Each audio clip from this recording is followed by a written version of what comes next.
আচ্ছা, আমাদের আজকের টপিক হচ্ছে introduction to GIS concepts, data models, analysis and application.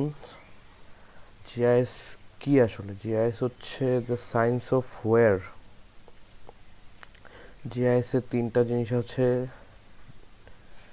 হচ্ছে জিওগ্রাফিক, ইনফরমেশন আর সিস্টেম। আমরা যদি শেষ থেকে দেখি, সিস্টেম হচ্ছে একটা ব্যবস্থা, আর ইনফরমেশন মানে হচ্ছে তথ্য, এবং জিওগ্রাফিক মানে ভৌগোলিক, অর্থাৎ ভৌগোলিক তথ্য ব্যবস্থাকে বলা হয় জিআইএস। অর্থাৎ অবশ্যই এটা একটা লোকেশনের সঙ্গে সম্পর্কিত। কনসেপ্ট হচ্ছে framework for gathering, managing and analysing data. এটার মাধ্যমে আমরা কী করতে পারি? ভৌগোলিক ডাটা কালেক্ট করতে পারি, সেগুলো ম্যানেজ করতে পারি, এবং সেগুলো অ্যানালাইসিস করতে পারি। অ্যানালাইসিস করে আমরা বিভিন্ন ধরনের রেজাল্ট পাই, যেগুলো আমরা ইউজ করি আমাদের প্রতিদিনের লাইফে। আর এখানে তিনটা জিনিস আছে, এগুলাকে অনেকে এক করে ফেলে। এর মধ্যে মেইন দুইটা হচ্ছে জিপিএস এবং জিআইএস। জিপিএস আমরা লোকেশন ফাইন্ডিংয়ের জন্য ইউজ করি, এবং জিআইএস হচ্ছে পুরো সিস্টেমটা আসলে। আর এর মধ্যে আরেকটা জিনিস আছে কার্টোগ্রাফি, সেটা হচ্ছে ম্যাপ তৈরি করা।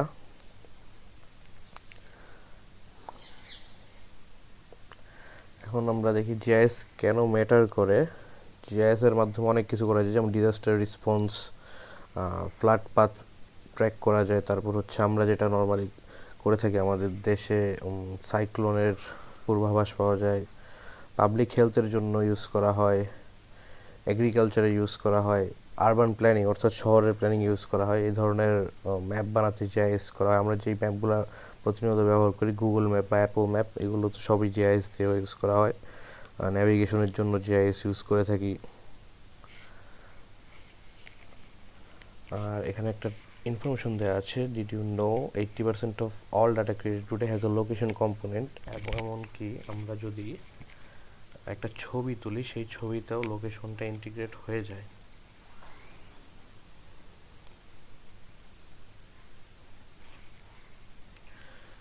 সো ন্যাভিগেশন যেটা বললাম, গুগল অথবা অ্যাপল ম্যাপসের মাধ্যমে ফুড ডেলিভারি, আমরা ফুড ডেলিভারির জন্য ট্র্যাক করতে পারি জিআইএস এর মাধ্যমে, বা আমাদের কাছে, সবচেয়ে কাছে কোন রেস্টুরেন্টটা আছে এবং সেখান থেকে কোন রাইডারটা আমাদের অর্ডার পিক করবে, এগুলো সব কিন্তু জিআইএস এর মাধ্যমে করা হয়। ওয়েদার আমরা চেক করতে পারি, কোথায় বৃষ্টি হচ্ছে, কোথায় কুয়াশা পড়ছে, কোথায় টেম্পারেচার কত। এবং সোশ্যাল মিডিয়া, এটা তো আমরা ইউজ করেই থাকি লোকেশন ট্র্যাকিংয়ের জন্য। আমরা মোটামুটি প্রায় 100% জিআইএস কনজিউমার, সবাই আমরা জিআইএস কনজিউমার। লোকেশন ওয়াইজ আমরা দেখতে পারি যে আমাদের সোশ্যাল মিডিয়াতেও পোস্টগুলো আসে লোকেশন ওয়াইজ। ইউটিউবে বা ফেসবুকে যে পোস্টগুলো বা যে বিশেষ করে যে অ্যাডগুলো আসে, সব কিছু কিন্তু আমাদের আশেপাশের লোকেশনের আসে। একটা আফ্রিকার অ্যাড দিয়ে তো আমার কোনো লাভ হবে না, বা ওই কোম্পানিরও লাভ হবে না। সো এই সব কিছুর ক্ষেত্রে কিন্তু জিআইএস ইউজ করা হয়। এবং আজকে আমরা হব জিআইএস এর ক্রিয়েটর। তো জিআইএস এর জন্য সে হচ্ছে ইম্পর্টেন্ট যে জিনিসটা, সেটা হচ্ছে ডাটা। ডাটা আবার দুই ধরনের জিআইএস এর, একটা হচ্ছে ভেক্টর এবং একটা হচ্ছে রাস্টার। ভেক্টর ডাটা হচ্ছে পয়েন্ট ডাটা। এটার এক্সাম্পল এখানে দেওয়া আছে, হাউস, এ রোড, এ বর্ডার। অর্থাৎ একটা পয়েন্ট, একটা লাইন অথবা পলিগন, এই ধরনের পয়েন্ট বা লাইন বা এমন পলিগন। রাস্টার ডাটা হচ্ছে কন্টিনিউয়াস ডাটা। এটা যেমন পিক্সেলের মতো হতে পারে, continuous field, satellite imagery, elevation. অর্থাৎ ভেক্টর ডাটাতে ডাটার পরিমাণ কম থাকে, রাস্টার ডাটাতে বেশি থাকে। সাধারণত দুই ধরনের ডাটা ইন্টিগ্রেট করে ইউজ করা হয়, তো রাস্টার ডাটার প্রয়োজনীয়তা বেশি। আমরা দেখি জিওমেট্রিতে কী কী জিনিস আছে। যে তিনটা জিনিস আমরা একটু আগে বললাম, points, lines, polygons. Point, as you all know, একটা নির্দিষ্ট বিন্দু। লাইন, যেমন হচ্ছে river, road, rail road, power line অথবা ফ্লাইট রুট। আর পলিগন, যে কোনো একটা এরিয়া, যেমন হতে পারে আমাদের ক্যাম্পাসের এরিয়া বা আমাদের দেশের এরিয়া।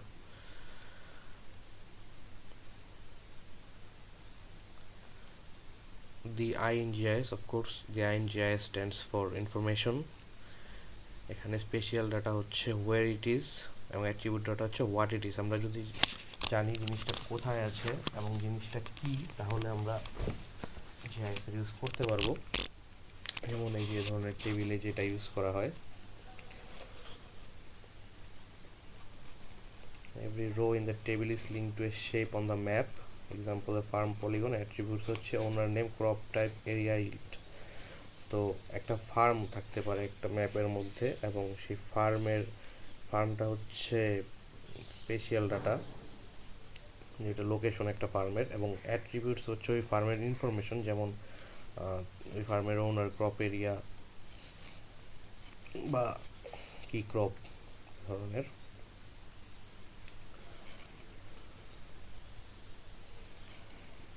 এবং এখানে আরেকটা জিনিস আছে, সেটা হচ্ছে কোঅর্ডিনেট রেফারেন্সিং সিস্টেম, CRS। এখানে একটা ইম্পর্টেন্ট জিনিস আছে, যেটা হচ্ছে আমাদের পৃথিবীটা আসলে একটা স্ফিয়ারের মতো, গোলাকৃতির, এবং এই জিনিসটাকে একটা 2D শেপ দেওয়া আসলে কিন্তু খুবই কঠিন। এই জন্যই মার্কেটের সিস্টেমটা ইউজ করা হয়। এই জিনিসটা একটা ত্রিমাত্রিক বস্তুকে একটা 2D পেপার শিটের মধ্যে নিয়ে আসতে পারে। মার্কেটের কারণে যে জিনিসগুলো হয় সেটা হচ্ছে কিছু জিনিস বড় হয়ে যায় এবং কিছু জিনিস ছোট হয়ে যায়। যেমন এখানে যে এক্সাম্পলটা দেওয়া আছে, Greenland look as big as Africa. গ্রিনল্যান্ডটা আমরা যদি ম্যাপে দেখি, গ্রিনল্যান্ডটা আফ্রিকার সমান বড় দেখা যায়, এবং আমরা যদি আরও খেয়াল করি, রাশিয়াকেও আফ্রিকার চেয়ে বড় দেখা যায়। কিন্তু আফ্রিকা আসলে রাশিয়ার চেয়ে 3 গুণ বড় এবং গ্রিনল্যান্ডের চেয়ে তো বহু বহু গুণ বড়। সো এটার কারণে শেপ, এরিয়া, ডিস্টেন্স, ডিরেকশন, এই সবগুলা ডিস্টরশন হয়। আমরা যখন অ্যাডভান্স লেভেলের অ্যানালাইসিসে যাব, তখন আমাদের এই জিনিসগুলো খেয়াল রাখতে হবে। আর তাছাড়া এখানে কোঅর্ডিনেট রেফারেন্সিং সিস্টেম দিয়ে যেটা বোঝানো হয়েছে, একটা অরিজিন পয়েন্ট থাকে। আমরা যখন প্লেনের ম্যাথগুলো করেছি, তখন আমরা দেখছি এক্স এবং ওয়াই এই দুইটা দিয়ে কোঅর্ডিনেট রিট্রেট করা হয়, এবং এখানে একটা অরিজিন পয়েন্ট থাকে। তারপর এদিকে হচ্ছে এক্স অক্ষ, এদিকে ওয়াই অক্ষ, আর অপোজিট সাইডে গেলে মাইনাস হবে। আর এখানে এই ধরনের দুইটা বিন্দু দিয়ে 1 2 3 4 এভাবে বিন্দু দিয়ে যে কোনো একটা পয়েন্ট আমরা ইন্ডিকেট করতে পারি। আর একটা ইম্পর্টেন্ট জিনিস হচ্ছে স্কেল অ্যান্ড রেজলিউশন। আমরা ম্যাপ যখন দেখি, তখন ম্যাপের নিচে লেখা থাকে এ ধরনের লেখাগুলা, 1 unit is equal to 1 kilometre, 5 kilometre, 10 kilometre. এখানে লার্জ স্কেল দেওয়া হচ্ছে 1:1000, অর্থাৎ ম্যাপে আমরা যেই সাইজটা দেখতে পাচ্ছি, সেটার আসলে হচ্ছে তার 1000 গুণ বড়, বা আরও যদি স্মল স্কেল করা হয় তাহলে 1 মিলিয়ন টাইমস বিগারও হতে পারে। আর এখানে যেটা বলা হয়েছে, 1 pixel is equal to 1 cricket pitch, অর্থাৎ আমরা যখন লো কোয়ালিটির ইমেজ জুম করি, তখন আমরা দেখতে পারি যে ইমেজ অনেকে বলে ফেটে যায়। আসলে এটা ফেটে যায় না, আমাদের রাউন্ডেড আসলে শেপ হয় না আমাদের স্ক্রিনের মধ্যে, বা আমরা যে ছবি তুলি সবগুলো হচ্ছে স্কোয়ার শেপের পিক্সেলের মাধ্যমে ছবি তোলা হয়। পিক্সেলগুলো বিভিন্ন ধরনের কালার দেওয়া ফিল্ড থাকে। তো এই পিক্সেলটা হচ্ছে সবচেয়ে ছোট ইউনিট আমাদের ডিসপ্লের বা আমাদের ক্যামেরার। তো ওই 1 পিক্সেল সমান হচ্ছে 1 ক্রিকেট পিচ। 1 পিক্সেল কিন্তু খুবই ছোট, আমরা ফোকাস না করলে দেখতেও পাই না, বা জুম না করলে দেখতেও পাই না। এটা হচ্ছে ল্যান্ড স্যাটেলাইটের মাধ্যমে যখন আমরা দেখব। আর যখন আমরা ড্রোনের মাধ্যমে দেখব, তখন আমরা দেখতে পারি যে 1 পিক্সেল ইজ ইকুয়াল টু হয়তো 1 ল্যাপটপ বা 1 চেয়ার, 1 বেড, এরকম হতে পারে। এখানে একটা ট্রেড অফ আছে, যত হাই রেজলিউশনে আমরা যাব, তত ফাইল সাইজ বড় হতে থাকবে, যেটা আমরা ছবি তোলার ক্ষেত্রে দেখি।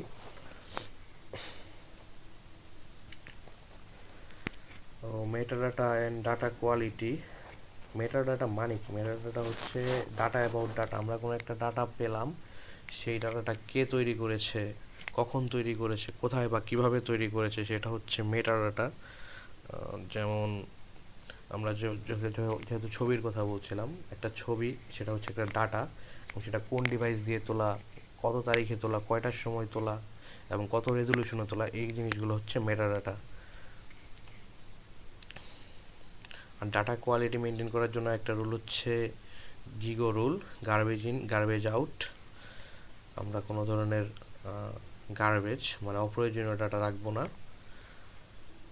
আর কিছু কমন রুলস আছে, সেটা হচ্ছে নতুন সমস্যার জন্য পুরান ডাটা ইউজ করা। আমরা অ্যানালাইসিস করব বাংলাদেশের ওয়েদার, আমরা যদি 1980 থেকে 1990 সালের ডাটা দিয়ে অ্যানালাইসিস করতে যাই তাহলে সেটা কিন্তু ভুল হবে। ওকে, এখন আমরা ডাটা কিভাবে পেতে পারি? ডাটা আমরা দুইভাবে পেতে পারি, প্রাইমারি এবং সেকেন্ডারি। আমাদের নর্মাল যখন আমরা থিসিস করি বা পেপার লিখি তখন আমরা দেখি যে দুই ধরনের পেপার থাকে, রিসার্চ পেপার এবং রিভিউ পেপার। রিসার্চ পেপারে সাধারণত প্রাইমারি ডাটা নিয়ে কাজ করা হয় এবং রিভিউ পেপারে সেকেন্ডারি ডাটা নিয়ে কাজ করা। এখানেও অনেকটা সেম। প্রাইমারি ডাটা আমরা নিজেরা কালেক্ট করব, আমরা নিজের হাতে জিপিএস নিব বা এই ধরনের কোনো ডিভাইস নিয়ে ওই জায়গার লোকেশনে গিয়ে সেখানকার কোঅর্ডিনেটস নিব। হ্যান্ডহেল্ড ডিভাইস নিয়ে আমরা হেঁটে হেঁটে একটা বাউন্ডারি তৈরি করতে পারি, বা কোবো টুল বক্স বা এই ধরনের ডিভাইসের মাধ্যমে আমরা যেখান থেকে ডাটা নিচ্ছি সেই জায়গার লোকেশনটা রেকর্ড করে রাখতে পারি। এগুলো সার্ভিংয়ের ক্ষেত্রে খুবই কমন। আর সেকেন্ডারি যেটা যেটা সবচেয়ে বেশি ইউজ করা হয় সেটা হচ্ছে অন্যের কালেক্ট করা ডাটা ইউজ করা। যেমন বড় বড় এজেন্সি আছে, তারা স্যাটেলাইটের ডাটা অ্যাক্সেস দিয়ে রাখে। এখন জিআইএসের ডাটা মোটামুটি প্রচুর পরিমাণ ডাটা অ্যাভেলেবল অনলাইনে, সেই ডাটা আমরা নিতে পারি। ও জিআইএসের সাথে আরেকটা জিনিস কমনলি ইউজ হয়, সেটা হচ্ছে রিমোট সেন্সিং। এবং রিমোট সেন্সিং জিনিসটা আসলে কি? জিআইএসের কথা যেটা বললাম যে আমরা জিওগ্রাফিক্যাল ডাটা ইউজ করে অ্যানালাইসিস করতে পারবো। এখন জিওগ্রাফিক্যাল ডাটা ইউজ ধরে আমরা একটা সাইক্লোন ট্র্যাক করতে যাচ্ছি, আমাদের তো এখন বঙ্গোপসাগরে গিয়ে সাইক্লোন ট্র্যাক করা পসিবল না। তখন আমরা কী করব, সেটা হচ্ছে আমরা দূর থেকে সেই ডাটাটা নিব, এবং নেওয়ার জন্য সবচেয়ে ভালো উপায় হচ্ছে স্যাটেলাইটসের মাধ্যমে সারা পৃথিবীকে অরবিট করা হয় এবং কন্টিনিউয়াসলি ডাটা নেওয়া হচ্ছে। এবং সেই ডাটাগুলো যেন আমরা ইউজ করতে পারি, তাহলে আমাদের ওইখানে থাকার কোনো প্রয়োজন নেই। এই জন্য মূলত রিমোট সেন্সিং ইউজ করা হয়। বিভিন্ন সেন্সরের মাধ্যমে টেম্পারেচার, হিউমিডিটি বা ওয়াটার কোয়ালিটি, এয়ার কোয়ালিটির ডাটা নিতে পারি। এই রিমোট সেন্সিং ইউজ করেই সাইক্লোনের পূর্বাভাস আমাদের এখানে ঢাকায় বসে আবহাওয়া অধিদপ্তর থেকে ওরা দিয়ে থাকে। আর এখানে আমরা দেখতে পাচ্ছি বিভিন্ন কালার। এটা আমরা আরও ভালো বুঝতে পারবো যখন আমরা গুগল ম্যাপসে যাই এবং সেখানে বিভিন্ন ধরনের লেয়ার আছে। আমরা দেখতে পারি স্যাটেলাইট ভিউ, তারপর নর্মাল যে ভিউ আছে সেটা, বা এলিভেশন ভিউ এর মাধ্যমে। এখন যেটা বললাম যে আমরা সেকেন্ডারিটা ইউজ করবো, এখন ফ্রি ডাটা আমরা কোথায় পাবো? ওপেন স্ট্রিট ম্যাপ, ইউএসজিএস, আর্থ এক্সপ্লোরার, ন্যাচারাল আর্থ, জিওদেশ, বার্ক, এখানে অনেক ডাটা আছে। গুগল আর্থ ইঞ্জিনও আমাদের একটা ভালো সোর্স। এই কোর্সের সামনের দিকে আমরা বাকি যে ফ্রি ডাটা ইউজ করার স্পেসিফিক কিছু জায়গা আছে সেগুলো আমরা শো করব। এখন হচ্ছে বাফারিং বা প্রক্সিমিটি অ্যানালাইসিস। প্রক্সিমিটির অর্থ হচ্ছে কতটা কাছে একটা জিনিস বা একটা জিনিসের আশেপাশে স্পেসিফিক ডিস্টেন্স যেটাকে বলা হয়। যেমন এই যে 3টা পয়েন্ট, এই 3টা পয়েন্টের থেকে যদি আমরা প্রক্সিমিটি করি তাহলে আমরা দেখতে পারবো কোন 2টা পয়েন্ট কাছে এবং কোন পয়েন্টটা দূরে। এই প্রক্সিমিটি অ্যানালাইসিস করার জন্য কী কোশ্চেন করা হয়, সেটা হচ্ছে what is within X distance of Y. এটা কেন ইউজ করা হয়? ধরো একটা জায়গায় ভূমিকম্প হয়েছে, ভূমিকম্পের এপিসেন্টার হচ্ছে সিলেট, 8 মাত্রার ভূমিকম্প হয়েছে। এখন 8 মাত্রার ভূমিকম্পে 10 কিলোমিটার পর্যন্ত এরিয়ার ক্ষতিগ্রস্ত হতে পারে। তো আমরা ওই ভূমিকম্পের এপিসেন্টার থেকে যদি একটা সার্কেল আঁকি, ওটাকে সেন্টার করে 10 কিলোমিটার, তাহলে এই যে এ ধরনের একটা বৃত্ত তৈরি হবে এবং ক্ষতির পরিমাণটা সে জায়গায় সবচেয়ে বেশি হবে। আর এর বাইরে ক্ষতি কম হবে।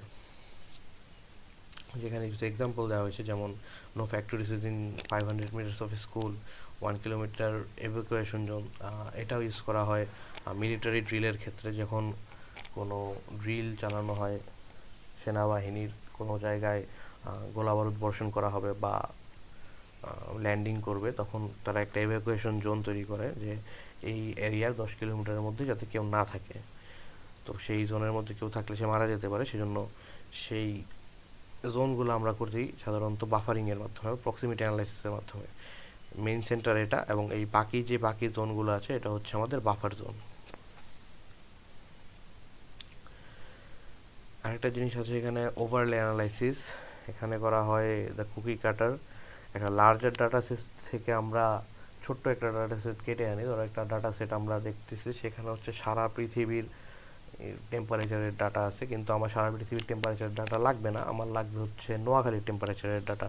তো তখন আমরা ওইখান থেকে ওই ডাটাটা কেটে আনবো, যে আমার এই ডাটাটার প্রয়োজন, আমার নোয়াখালীর একটা ম্যাপ বানাতে হবে টেম্পারেচারের, ওই ডাটাটা দিয়ে আমরা নোয়াখালীর ম্যাপ বানাবো। The intersection and finding where multiple conditions overlap.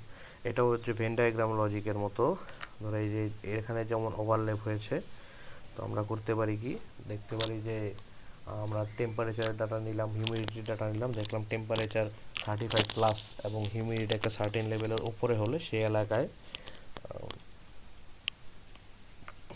Disease paste বা ডিজিজ আউটব্রেকের সম্ভাবনা বেড়ে যায় প্ল্যান্টের জন্য। তো সেক্ষেত্রে আমরা ইন্টারসেকশন অ্যান্ড ইউজ করতে পারি। তারপর আছে ইন্টারপোলেশন,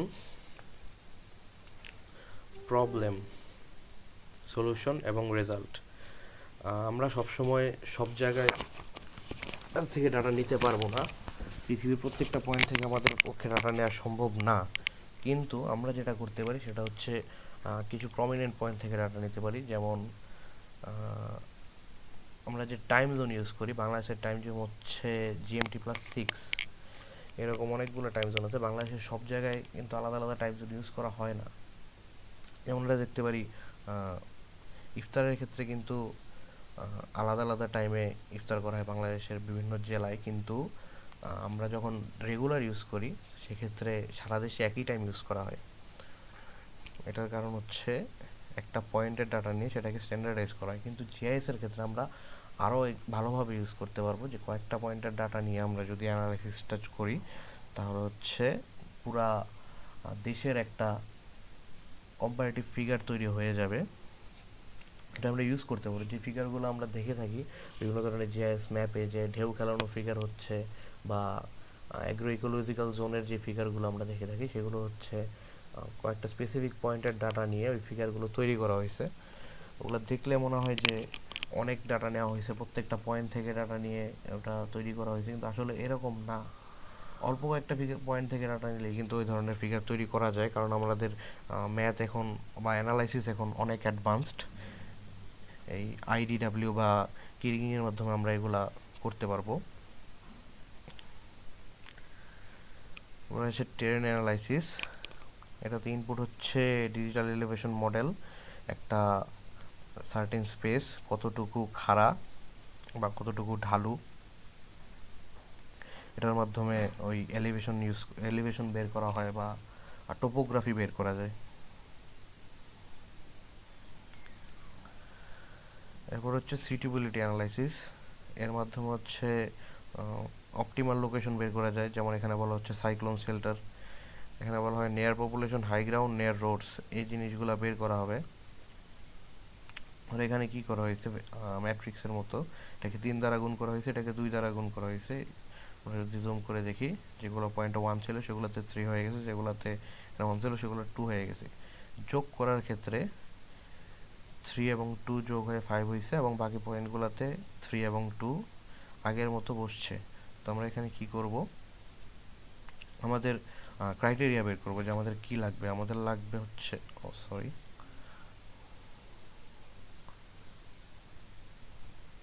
যখন আমরা সাইক্লোন শেল্টার বের করতে যাব, তখন আমাদের লাগবে যেখানে অনেক বেশি মানুষ আছে সেখানে আমাদের আশ্রয়কেন্দ্র তৈরি করতে হবে। তাহলে আমাদের ইফেক্টটা বেশি হবে। তারপর যেটা করতে হবে সেটা হচ্ছে হাই গ্রাউন্ডে করতে হবে, নাহলে যদি বন্যা হয় কোনো কারণে তাহলে সেটা তলিয়ে যাবে। তারপর হচ্ছে রাস্তার কাছে থাকতে হবে যাতে আশেপাশ থেকে মানুষ আসতে পারে। তারপর সেখানে ইম্পর্টেন্স অ্যাসাইন করতে হবে। যেমন এখানে হাই গ্রাউন্ডকে ইম্পর্টেন্স দিল 40%, আমরা দেখবো যে কোনটার ইম্পর্টেন্স বেশি। আমরা যদি মনে করি নেয়ার পপুলেশনের ইম্পর্টেন্স বেশি, তাহলে সেটার ওয়েট বেশি হবে। তারপর এগুলোকে যোগ করে যেভাবে গুণ করা হবে,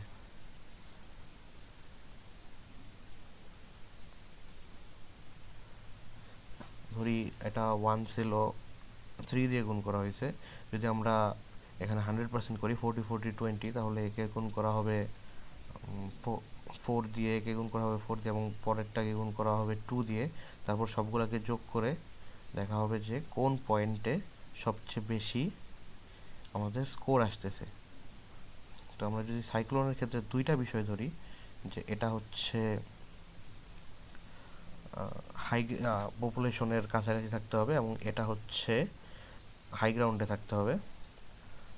তো এটার ইম্পর্টেন্স যদি 3 হয়, এটার ইম্পর্টেন্স যদি 2 হয়, অর্থাৎ 60% এবং 40% হয়, তাহলে আমরা দেখতে পারবো যে এই লোকেশনটা সবচেয়ে বেশি সুইটেবল শেল্টার তৈরি করার জন্য। ম্যাপ ডিজাইনের জন্য সবচেয়ে গুরুত্বপূর্ণ জিনিস হচ্ছে টাইটেল, ওরিয়েন্টেশন, লেজেন্ড, ডাটা অথবা স্কেল। আমরা আমাদের যখন যদি কেউ ম্যাপ আঁকতে বলে, তাহলে আমরা শুধু একটা পলিগন বা র্যান্ডম কিছু দাগ দিয়ে আমরা শেষ করে দিই, কিন্তু ম্যাপের জন্য সবচেয়ে দরকার হচ্ছে টাইটেল। আমাদের লিখতে হবে যে ম্যাপটা কিসের। তারপর দিতে হবে ওরিয়েন্টেশন, নর্থের কোন দিকে। সাধারণত ম্যাপের ক্ষেত্রে উপরের দিকটা হয় নর্থ। তারপরে দিতে হবে সিম্বলস থেকে থাকে, এবং ডাটা এবং স্কেল, যে 1:1000 নাকি 1:10,000, এটা অবশ্যই উল্লেখ করে দিতে হবে।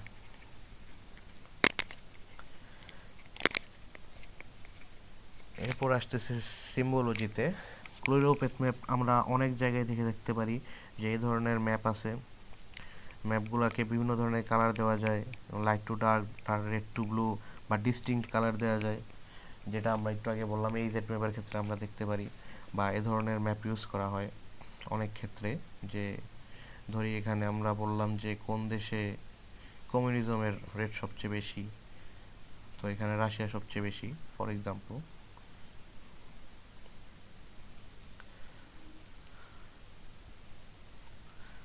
আর এখানে আরেকটা জিনিস বলা হয়েছে, avoid spotlight colours unless implying bad or good. লাল সবুজ আমরা ইউজ না করাই বেটার, যদি যেহেতু সবুজ দ্বারা ভালো এবং লাল দ্বারা খারাপ বোঝায়। এবং আরেকটা জিনিস আমরা যেটা করতে পারি সেটা হচ্ছে অনেক ক্ষেত্রে আমাদের colour blind friendly colour use করতে হবে। যেহেতু আমরা যদি ইন্টারন্যাশনাল অ্যানালাইসিস করতে যাই, সেক্ষেত্রে ইন্টারন্যাশনাল লেভেলে গেলে সেক্ষেত্রে এর উপরে তারা অনেক ফোকাস দেয়।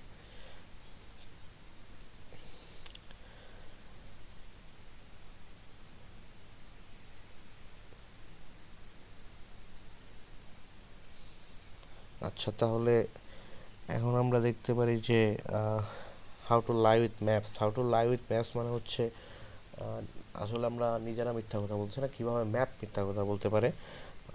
ম্যাপিং র কাউন্টস এখানে বলছে, যদি আমরা একটা জায়গায় চেক করি যে টোটাল ডক্টর কোন জায়গায় বেশি আছে, তাহলে আমরা দেখতে পারবো একটা হয়তো আবাসিক এলাকা যেখানে সব ডাক্তাররা থাকে, কিন্তু ওই জায়গায় কিন্তু সার্ভিস অ্যাভেলেবিলিটি পাচ্ছি না। আমরা ওই জায়গায় শুধু ডাক্তাররা থাকার জায়গা পাচ্ছি। সার্ভিস অ্যাভেলেবিলিটি আমরা পাবো যদি আমরা করি রেট বের করি, যে প্রতি 1000 জনের জন্য কয়টা ডাক্তার আছে, এইভাবে।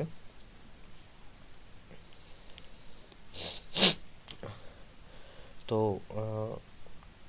জিআইএস ইউজ অ্যানালাইসিস করার জন্য বিভিন্ন ধরনের সফটওয়্যার আছে। এর মধ্যে মোস্ট কমন তিনটা হচ্ছে ArcGIS Pro, QGIS এবং WebGIS-টা। তোমরা দেখে থাকবা অনেক জায়গায় QGIS-কে বেশি প্রেফার করা হয়, যেহেতু এটা ওপেন সোর্স।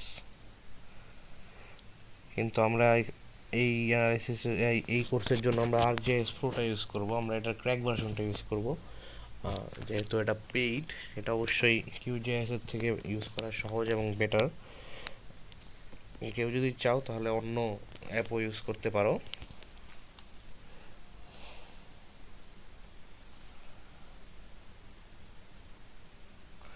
তো এগুলো আমরা পরবর্তীতে দেখব নেক্সট ক্লাসগুলোতে। আজকে যেহেতু ইন্ট্রোডাকশন, এটার জন্য আমরা এগুলো দেখতেছি না। তো আমরা সামারি যদি করি আজকের পুরা ক্লাসটা, তাহলে আমরা পাইতে পারি কি, জিআইএস হচ্ছে spatial data plus attribute data, আর ডাটার টাইপস হচ্ছে দুই ধরনের, ভেক্টর এবং রেস্টার।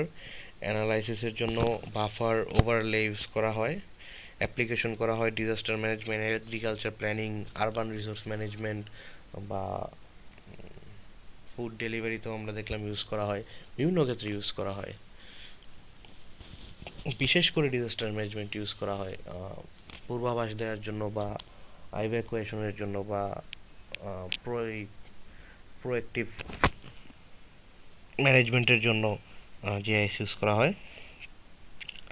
আর মেইন গোলটা হচ্ছে ডাটা বা র যেই লোকেশন জিওগ্রাফিক্যাল ডাটাগুলো আছে সেগুলোকে ইউজ করে আমরা অ্যাকশনেবল ডিসিশন নিব। এরপরে আমরা যেটা করব সেটা হচ্ছে, সরি এখানে কিউজিআইএস বলা আছে কিন্তু আমরা আর্কজিআইএস ইউজ করব। ওকে, তাহলে আজকের জন্য এতটুকুই। নেক্সট ক্লাসে আমরা গুগল আর্থ ইঞ্জিনের ব্যাপারে শিখব।